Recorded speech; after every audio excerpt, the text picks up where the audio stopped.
Hello everyone. नमस्कार सभी को। राम राम। तो हमने जो दो क्लासें टेंस की पढ़ी थी, उन क्लासों में हमने पढ़ा था कि एक तो टेंस की डेफिनेशन पढ़ी थी हमने कि टेंस क्या होता है, और उसके बाद हमने पढ़ा था कि टेंस को आइडेंटिफाई कैसे करें। मतलब जैसे कोई सेंटेंस दे दिया हमें, उसको सीधा देख के कैसे पता लगाएं कि इसमें कौन सा टेंस है। हमने ये दो चीज़ पढ़ी। फिर मैंने बात कही कि हम टेंस का यूज़ करते हैं एक तो आइडेंटिफिकेशन में। एक दिन हमने उसने पढ़ा था शुरू में, एक तो टेंस की डेफिनेशन ये पढ़ा था। उसमें मैंने क्या डेफिनेशन बताई थी कि मैंने क्या बताया, टेंस एक तो थी वर्ब की फॉर्म। टेंस की परिभाषा क्या बताई थी? Tense is a verb form जो क्या करती है, पॉइंट ऑफ टाइम को और स्टेट ऑफ एक्शन को बताता है। ये हमने डेफिनेशन पढ़ी थी उस दिन। Tense is a point of time which refers point of, वापस देखो, टेंस की डेफिनेशन हमने पढ़ी कि टेंस होता है वर्ब की फॉर्म। वर्ब की फॉर्म होती है जो पॉइंट ऑफ टाइम को रेफर करती है और स्टेट ऑफ एक्शन को रेफर करती है। वर्ब की फॉर्म मैंने बताया था कि वर्ब क्या होती है। पॉइंट ऑफ टाइम मैंने बताए थे तीन होते हैं, एक तो था प्रेजेंट का टाइम, एक पास्ट का पॉइंट और एक फ्यूचर का पॉइंट। इसके बाद स्टेट ऑफ एक्शन चार होती है, एक तो इनडेफिनेट स्टेट होती है, उसके बाद ये बताइए कंटिन्यूटी स्टेट, एक थी परफेक्ट स्टेट और एक थी परफेक्ट कंटिन्यू। ये हमने चार स्टेट ऑफ एक्शन बताई थी। कंटिन्यू में मैंने बताया था कि वो एक्शन जो, देखो कंटिन्यू में बात करिए कि वो एक्शन जो स्पेसिफिक पॉइंट ऑफ टाइम में कंटिन्यू अवस्था में है तो चल रहा है। जब हम बात कर रहे हैं ना रिपोर्टिंग टाइम के समय, तो जो एक्शन कंटिन्यू स्थिति में है तो उसको हम कंटिन्यू स्थिति में रखेंगे। जैसे मान लो कोई पॉइंट एक ये है और बी है, तो इनके बीच में जैसे मान लो ये 5 बजे की बात है और ये 8 बजे की बात है, रिपोर्टिंग टाइम में 8 बजे का, और जो एक्शन ये जो बीच वाला है ना 8 से 9, तो इनके बीच में जो एक्शन होगा वो कंटिन्यू स्थिति में होगा, यहाँ होगा जो पास्ट का हो जाएगा। और जो एक्शन यहाँ से यहाँ तक आ गया और यहाँ आगे खत्म हो गया तो वो परफेक्ट स्थिति में आ जाएगा। तो हमने ये चीज़ पढ़ी थी कि एक तो इनडेफिनेट इनडेफिनेट ये स्टेट बताई थी। अब इसमें वो एक्शन होता है जो ना कंप्लीट होता है ना कंटिन्यू होता है। ये वो होते हैं जिसके बारे में ना तो हमें पता कि कब शुरू हुए हैं और कब खत्म हुए हैं, तो ये एक्शन इनडेफिनेट एक्शन कहलाते हैं। तो ये पास्ट का भी होगा, पॉइंट ऑफ पास्ट का हो गया, और उस पास्ट के पॉइंट पर एक्शन अगर इनडेफिनेट है तो वो पास्ट का इनडेफिनेट टेंस होगा। तो प्रेजेंट की बात करें, अगर पॉइंट ऑफ टाइम प्रेजेंट का है, मतलब प्रेजेंट के समय में कोई एक्शन इनडेफिनेट कंडीशन का है तो वहाँ प्रेजेंट इंडेफिनेट टेंस रखेंगे। ऐसे ही बात होती है फ्यूचर की। तो ये जो पास्ट प्रेजेंट फ्यूचर है तो पॉइंट है, टाइम के पॉइंट है। और जो इंडेफिनेट कंटिन्यूस परफेक्ट और परफेक्ट कंटिन्यूस उस टाइम फ्रेम में जो काम हो रहा है उसकी स्थिति है। तो हम आज बात करेंगे, सबसे पहले पहले टेंस की बात करेंगे, प्रेजेंट इंडेफिनेट। तो सबसे पहले बात करें वो एक्शन जो कब शुरू हुए और कब खत्म होंगे हमें नहीं पता, तो ऐसे एक्शन इंडेफिनेट या ऐसे एक्शन फ्रीक्वेंट एक्शन होते हैं। फ्रीक्वेंट एक्शन या कंप्लीट एक्शन, एक स्पेसिफिक टाइम और फ्रेम में जो एक्शन कंप्लीट होते हैं या फ्रीक्वेंट एक्शन होते हैं। तो ऐसे एक्शन पास्ट इंडेफिनेट टेंस में लिखते हैं। जैसे मैंने कोई सेंटेंस लिखे, मैं सबसे पहले कुछ सेंटेंस लिखता हूँ। पहले लिखा my brother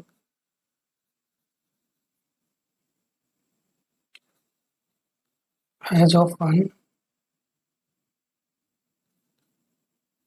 scolded me for my mistakes। ठीक है, और सेंटेंस में 4-5 सेंटेंस लिखता हूँ, उसके बाद इसके बारे में बात करते हैं। Raman has exercised daily in the morning.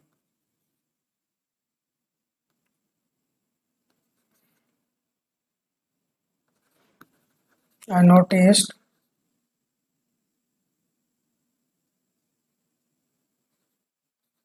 baffling signs in him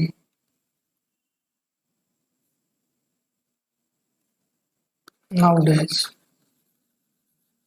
that ignores me every day.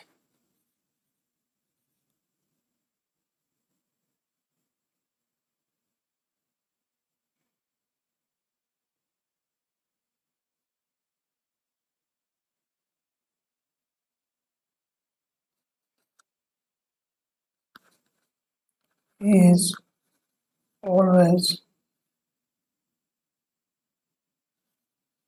driving his car at very high speed.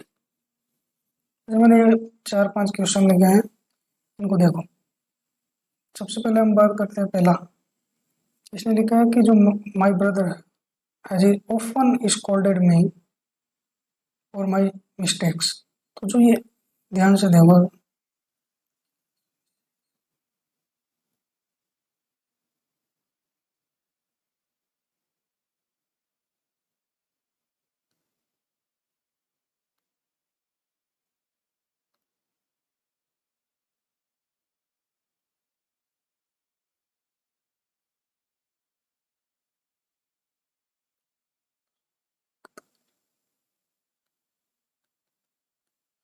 चलो देखो, my brother has often scolded me for his mistakes. कि उसका जो भाई है प्राय, प्राय में ऑफन का मतलब होता है प्राय, मतलब हमेशा, लगभग, जैसे हर दिन छोड़, तो उसको चिढ़ता है या उसको गालियाँ निकालता है फॉर मिस्टेक्स। तो जो ये एक्शन है ना, जो ओपन फ्रीक्वेंट होने वाला है, ऐसा एक्शन जो फिक्स तो नहीं कब शुरू हुआ कब खत्म हुआ, ये फ्रीक्वेंट एक्शन। और फ्रीक्वेंट एक्शन हमेशा प्रेजेंट के इंडेफिनिट टेंस में लिखा जाता है। तो यहाँ भरोगे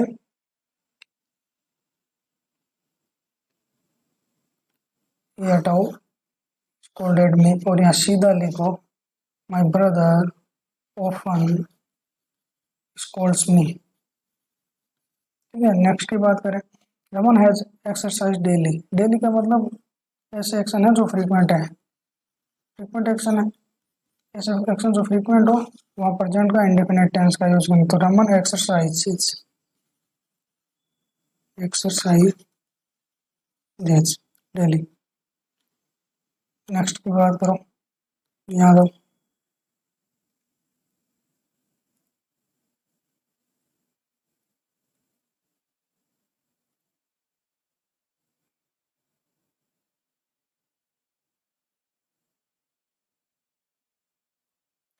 I noticed a baffling change in him nowadays that ignores me every day. तो इसने कहा कि जो मैंने उसके अंदर है ना चेंज देखे हैं, कब, नाउडेज, इन दिनों में। इन दिनों में तो ये प्रेजेंट पास्ट का डेफिनेट टेंस लिखा हुआ है, जो नहीं होगा आई नोटिस एज। नेक्स्ट में आई ऑलवेज ड्राइविंग, जब ऑलवेज आए तो एक्शन जो होता है फ्रीक्वेंट, हमेशा की बात कर रहा है। फ्रीक्वेंट एक्शन में हमेशा प्रेजेंट का इंडेफिनेट, तो ही always drives his car at very high speed. तो ऐसे एक्शन जो फ्रीक्वेंट हो या फेक्ट हो, तो ऐसे एक्शन प्रेजेंट के इंडेफिनेट टेंस में लिखा जाता है। क्योंकि ना तो इन एक्शन को हमें पता कि कब शुरू हुआ, ना ये कंटिन्यूटी स्टेट के बारे में बता रहा। जैसे मैंने लिखा my mother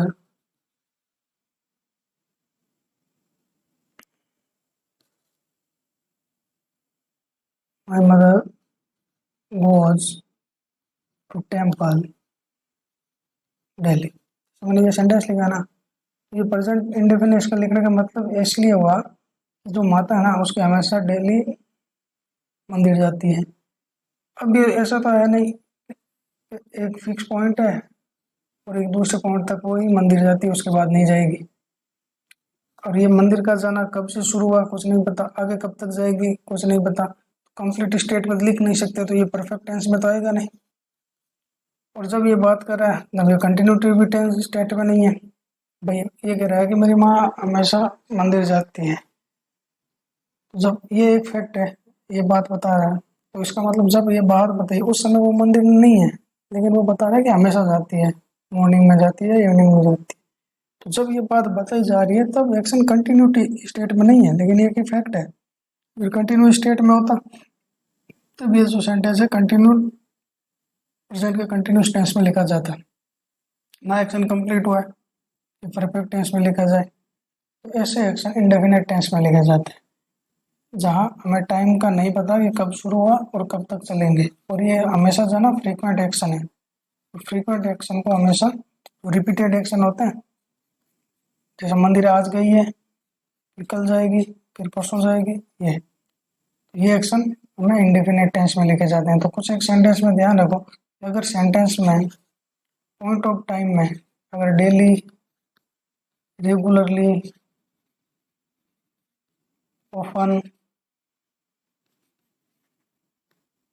seldom, nowadays, frequently, regularly, regularly तो हो गया ना,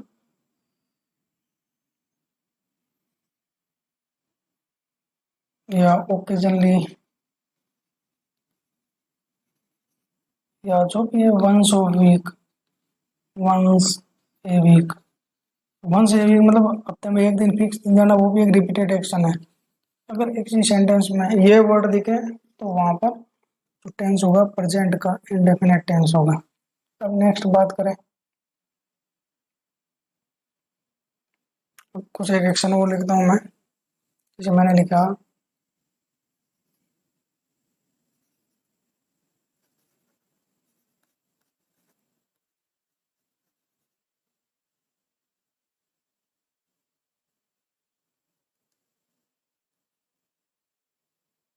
empty vessel sounds sounded much. A bad workman was whirling with his tools. Next की बात करें,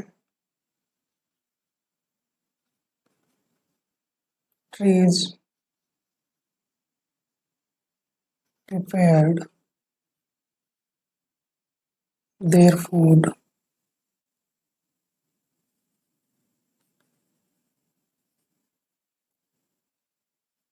with the help of CO2 and sunlight.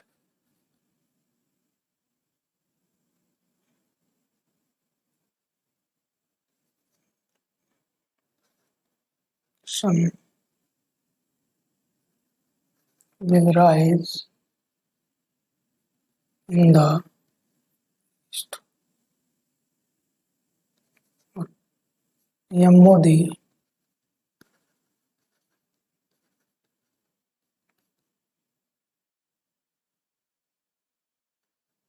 will visit at the site tomorrow at 5 p.m. ये कुछ एक सेंटेंस देखो,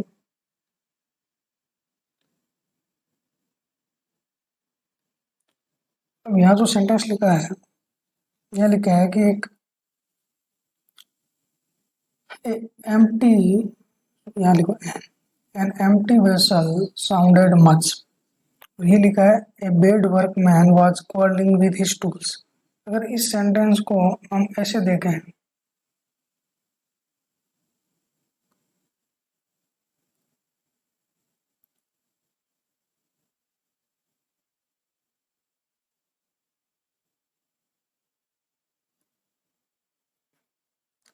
कि अगर ये ऐसा सके कि यहाँ लिखा है कि एक जो एम्प्टी वेसल है वो बजा था, देखो वी टू लगा है ना, तो पास्ट का कोई एक्शन है और वो खत्म हो गया।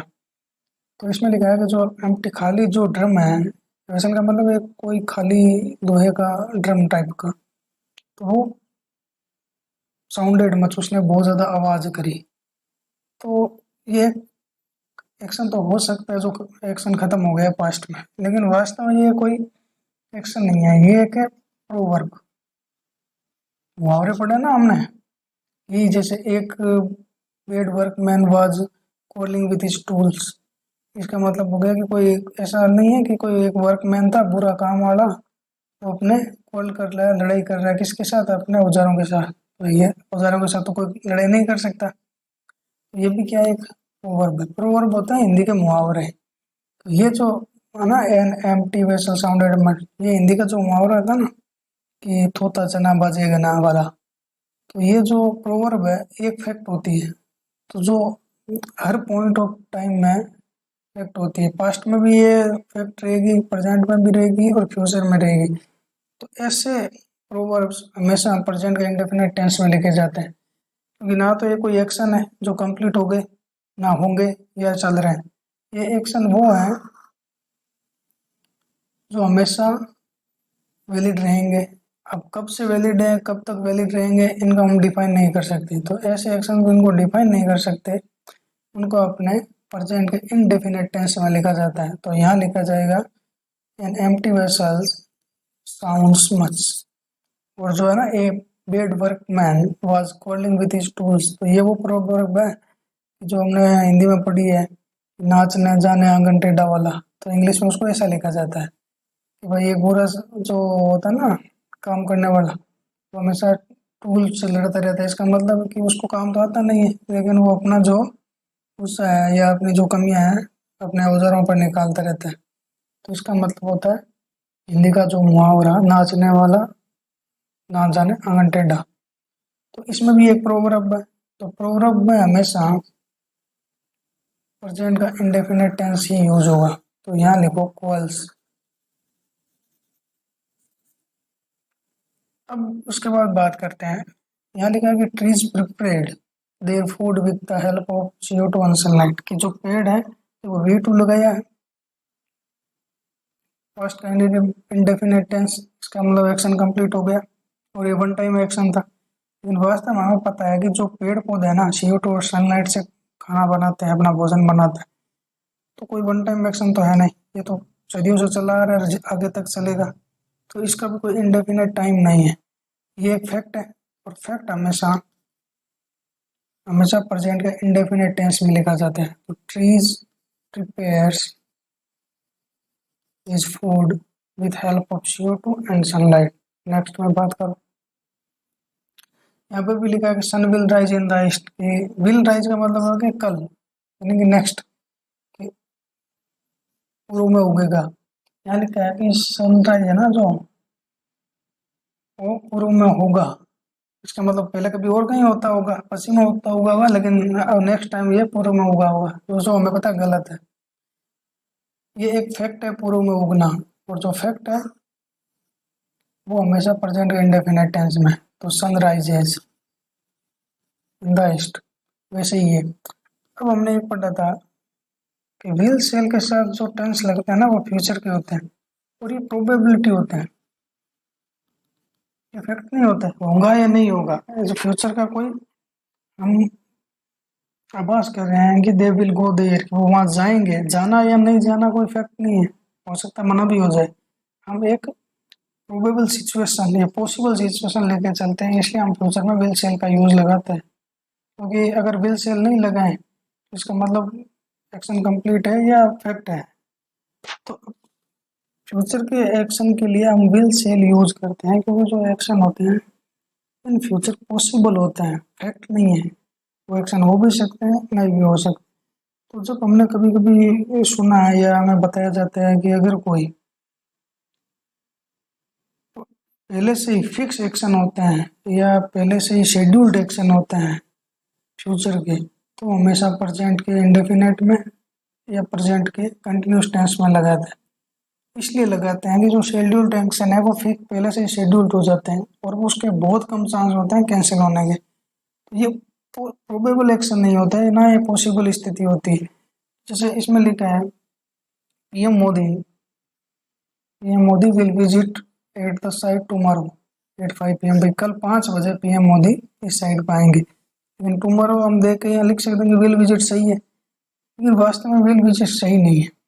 जो मोदी है ना वो अपने प्राइम मिनिस्टर है, तो प्राइम मिनिस्टर के प्रेसिडेंट के या बड़े लोगों के जो जो आगे के शेड्यूल्ड होते हैं ना एक्शन, वो शेड्यूल्ड होते हैं, तो उनका प्रोबेबिलिटी में या पॉसिबिलिटी में नहीं लगेगा, उसको फैक्ट के रूप में यूज करते हैं और यहाँ पर हम उनको प्रेजेंट के सिंपल टेंस में यूज करते हैं।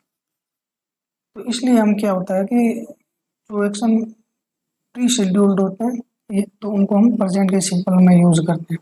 विल सेल का यूज करने से ये फ्यूचर का दिखा तो है, लेकिन इसका मतलब ये action in future probable condition में है या प्रोबेबिलिटी स्थिति में बताते हैं, इफेक्ट नहीं होंगे, तो इसलिए हम इनके यूज प्रेजेंट कंटिन्यूस टेंस या प्रेजेंट इंडेफिनिट टेंस में यूज करते हैं।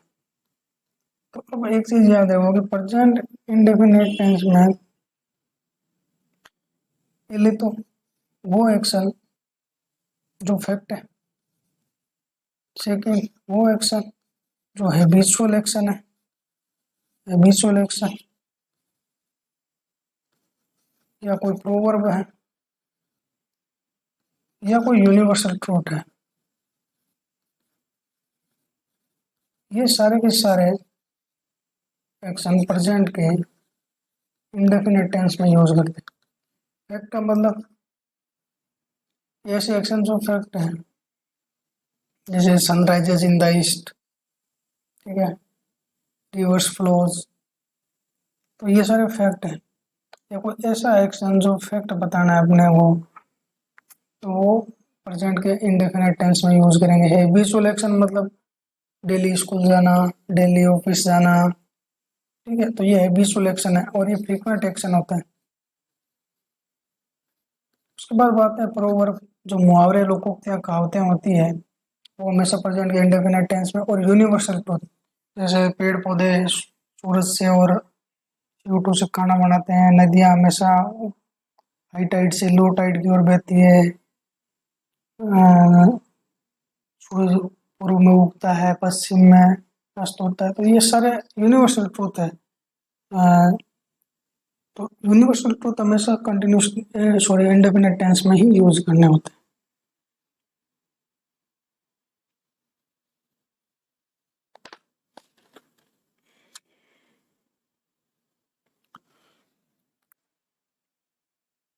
नेक्स्ट बात करते हैं प्रेजेंट के कंटिन्यूस टेंस की।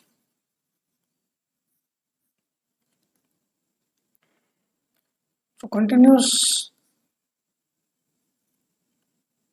स्टेट होती है ना एक्शन की, वो हमेशा टेम्परेरी एक्शन होती है। तो वो एक्शन टेम्परेरी हो, मतलब जब हमने बात किए रहे हैं उस समय वो एक्शन कंटिन्यू स्टेट में हो, जब वो एक्शन चल रहे हो, जब हमने बात करी उस समय वो काम चल रहा है। अब उससे बाद वो चलेगा नहीं चलेगा, उससे पहले वो चल रहा था कि नहीं चलेगा, उससे कोई लेना देना नहीं। जब बात करी जाती है, जब हमने रिपोर्ट किया उस समय वो एक्शन अगर कंटिन्यू स्थिति में है तो वो परसेंट के वो कंटिन्यू स्टेट के होंगे। अगर पॉइंट परसेंट का है तो परसेंट का कंटिन्यूस होगा। ये एक्शन एक तो वन टाइम इवेंट होता है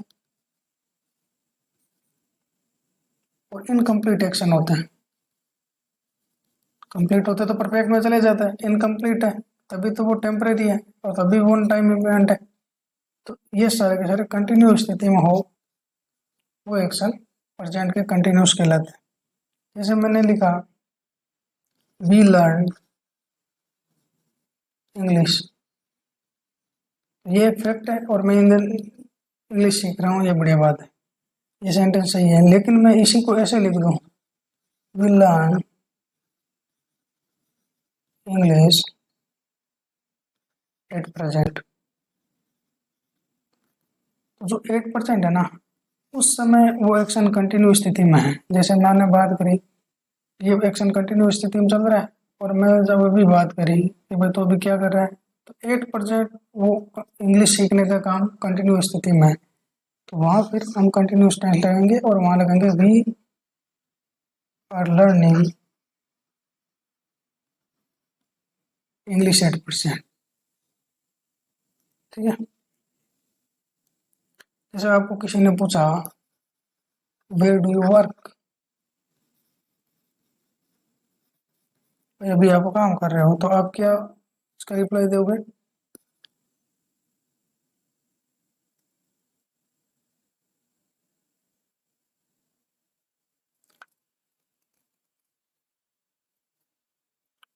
या इसको ऐसे लिखा, जैसे आपको किसी ने पूछा वेयर डू यू वर्क, और एक ऐसे पूछ ले वेयर डू यू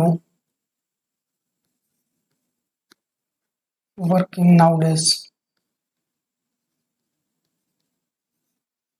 जब कोई स्पेसिफिक पॉइंट ऑफ टाइम दे दिया जाता है ना, जब एक्शन के बारे में पूछा रहा हूँ, तब वो एक्शन कंटिन्यूस स्थिति में आएगा।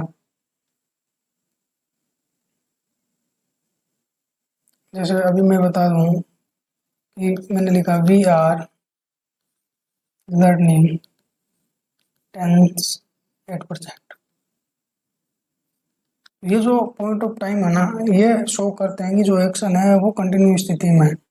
तो हमें उस समय कंटिन्यू स्थिति और कंटिन्यू टेंस का यूज करना होता है। इसके लिए कुछ एक वर्ड ध्यान रखो, जैसे किसी सेंटेंस में नाउ आ गया, राइट नाउ आ गया, नाउ डेज आ गया, ये आ गया, 8% आ गया, ये आ गया these days, at the moment. तो ये जो ये कुछ एक वर्ड है ना, इससे हमें पता चलेगा कि एक्शन जो हो रहा है ना वो उस मोमेंट पे क्या एक्शन चल रहा है। और ये जब वर्ड किसी सेंटेंस में तो वहाँ जो टेंस होगा प्रेजेंट का कंटिन्यूस टेंस होगा। ठीक है। इसके अलावा हम बात करते हैं कि जैसे मैंने लिखा it gets colder day by day, एक सेंटेंस मैंने ये लिखा। और दूसरा मैंने लिखा, एक तो देखो वापस लिखता हूँ, it gets colder day by day. और दूसरा मैंने लिखा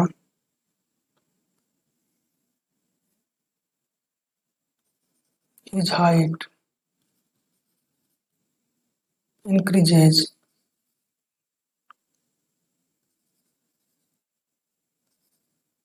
डे बाय डे। एक सेंटेंस मैंने वो लिखा टायर इज ब्रस्टिंग मिडवेज। ये 3 सेंटेंस मैंने अभी लिखे हैं, इसको ध्यान से देखो।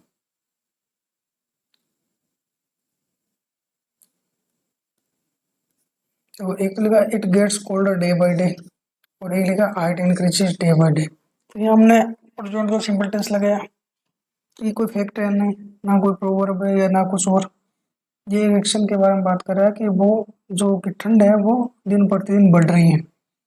तो जो एक्शन है वो कंटिन्यू स्थिति में है। कंटिन्यू स्थिति में ना ठंड का बढ़ना एक चेंज है। पहले थोड़ी ठंड थी, फिर थोड़ी और बढ़ी, धीरे धीरे धीरे बढ़ती बढ़ती जा रही है। ये जब ये बात करी, तो जो बात करी उस समय ये ठंड का बढ़ना कंटिन्यू कंडीशन में था। और ये जो चेंजेज है, स्लो चेंजेज है, अगर किसी सेंटेंस में एक्शन में स्लो चेंजेस हो रहे हैं तो वो दो तरीके से चले जो चेंज होते हैं। एक तो होता है धीरे धीरे, एक बड़े, एक होता है अचानक, अब्रप्ट, जैसे टायर का फटना, बैलून का फटना, ये सारे के सारे अब्रप्ट चेंजेज है। हाइट का बढ़ना, ठंड का बढ़ना, ये सारे के सारे स्लो चेंज है। तो अगर किसी सेंटेंस में स्लो चेंज हो, तो अगर स्लो चेंज हो तो हमें कंटिन्यूस टेंस का यूज करना होता। तो यहाँ लिखोगे इट इज गेटिंग, और यहाँ लिखोगे is height is increasing. Height का बढ़ना डे बाई डे होता है, अचानक नहीं होता। तो जो एक्शन अगर स्लो स्पीड में आगे बढ़ते हैं तो ऐसे एक्शन हम कंटिन्यू स्थिति में लिखते हैं, कंटिन्यू टेंस में लिखते हैं।